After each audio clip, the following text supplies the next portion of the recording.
So today we're gonna be building some steps. This will give a detailed look into how the steps were built for this porch renovation. It gave this 114-year-old house a whole new look. What's cracking, y'all? If you about your family and business, make sure you head over to ARTTLife.com and copy a shirt or copy any other shirts we have on there. But what we gotta do is build these steps. I left my jig that I made before at home, so I'm about to make a jig, and this is how you can make one too. So pretty much how I found my angle and stuff for these stairs from the ground up to the top of my porch right here is 49 inches. Divided it by 6, divided it by 5 to see what number it was gonna give me. And that number will pretty much tell you how many steps you need. You wanna find a number between 7 and 8, pretty much. So you can have a comfortable rise, like a natural stride. I usually like to stick around about 7. Yeah, I guess 7 to 8, but 7 is like cool because you ain't gotta lift your leg up too high. But when I do my number, which is 49, then I do divided by, let's say we do 6 steps. Divided by 6, it's say 8.1. That's a tad bit too high to be lifting your leg. It's safe from 7 to 8, but I don't want to do that one. I want to stick around like 7. So I'm gonna do that number again, 49 divided by 7 steps. They give me 7, which is perfect. So we're gonna have 7 steps. So what we're gonna do to make our jig, grab a scrap piece of 2x6, put my hammer, take some nails out this joint. You got tweeze on it. But what you're gonna do with your wood is, first of all, make sure that your end is square. You don't want no crooked stairs. Oh, this one is not all that square, so I'm gonna make a line. I'm gonna cut that and make sure that's straight. So the size of my steps where I'm actually gonna be stepping on, I can use 2 of these boards right here because I got some more of these boards left, and 2 of these together about 11 1/4. So we're gonna use 2 of these. These gonna be our steps. So it's 11 1/4. So that's what we're gonna use. So on your board, go ahead and mark 11 1/4 or whatever number you have. So mark my 11 1/4, and then I'm gonna mark up here my 7. So this is my rise. That's the number we divided the 49 by. Take your square or a straight edge, pretty much connect those points. I'm gonna use 2x4. Down here where I made my mark, and up here where my 7 mark at, point. Make my line. Whoa. I'm gonna go ahead and cut this out. Grab your saw, some bolts on, cut this bad baby out. It's just in my straight edge angle right here because this board ain't straight. Now you can screw this into a scrap piece of wood.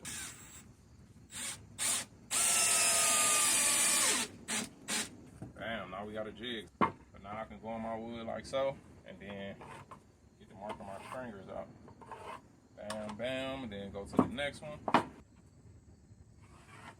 Whoop, whoop, and so on. And then I'll go through and cut these joints out. But I'm gonna go in the house and do this on a real piece of wood. I'm supposed to do this on. Look at them arm rails. Them boys looking so good. Get back. Gotta put my knee pads on. I'm on my knees on this hard, dirty floor. So my stair stringers is gonna be made out of this 2x12 right here. The reason I don't want to use a 2x10, which is this one here, is because this little part right here, that's way weaker. There's not enough space right here. I think that's too small of a stress point, and that boy will crack. So we're gonna use this 12 right here. Now all I gotta do is just mark the stair treads, and I believe we're gonna have 7 steps. So marking this 7 times. Starting with this bottom here.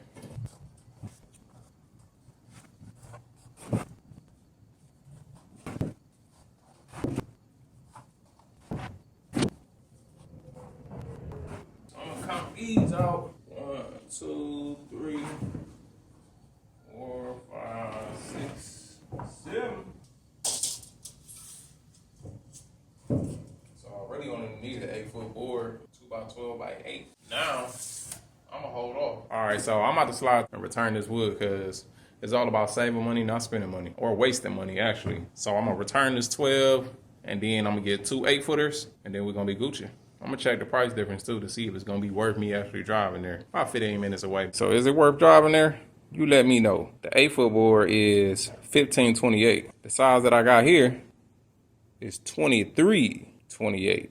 I don't know about y'all, but it's worth to me because I got to go there anyways to buy another piece of wood. So it's worth me returning this one and going ahead and buying 2 8-footers. All right, so after going to get my new wood, I went ahead and start making my cuts after using my jig to mark my lines out. See, I'm using my circular saw. And then after I make these cut here, I can't go too deep with this saw because it'll cut through farther than what I needed. So went ahead and grabbed my jig saw and made that fine cut in the middle. So I went ahead and got me 3 stringers cut out here because I wanted the most structure stability on these steps. Some people only use 2, and hey, do what you do, but watch my shoes. So I went ahead and put my plates on. I love these joist hangers right here where they stair hangers, but it's 2 different types, and this type here is way better to use just because they got that flat panel on the back and more nail room. It's just more security to me, I feel like. Then went ahead and grabbed my level, made sure everything was nice and level, each stair stringer, so we can make sure our steps is level because you got to put these on one by one. So you got to make sure that they all straight or your steps going to be all types of heights. Time for me to lay down the stair tread. See, I put my temporary 2x4 so I can climb the stairs while I'm working, but got my 2x6s. I'm using 2 2x6s for the tread of the steps, cutting it to length, screwing it down, and it's going to be nice and sturdy. That's why I like using 2x instead of the 1x or even like the deck planks. The 2x6 is just way thicker, so to me it can handle way more weight. Time to install this handrail. Went ahead and put me a temporary piece of wood on the side of the step, and I screwed it up top to that post just to get the height that I needed. At the bottom need to be at least 36 inches up high so it's graspable. And then same thing with up there on the porch. Put it up, I believe, no higher than 48 inches. Went ahead and start digging out my holes for my 4x4 post that I'm gonna put down because we're gonna tie the end of that handrail to that post. We want it to be sturdy. I could screw it to the side of the steps, but it's not going to be strong like the way I want to do. I want it to be able to hold some weight.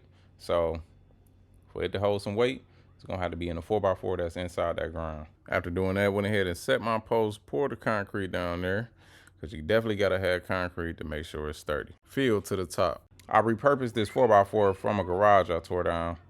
It was still in good shape, so I said, hey, I'm going to keep it. I'm not going to toss it out. And bam, it came right in handy because I didn't have to spend no money on no 4x4s. See, I'm throwing my bottom 2x4 up, and then with these 2 pieces here, they're gonna allow me to put in my balusters. Spindles, balusters, whatever you call it. So these are repurposed from a 2x8, and I went ahead and cut them down with my table saw. I believe these was 1 inch by, no, actually 2x2s. So I was able to save a lot of money doing it this way.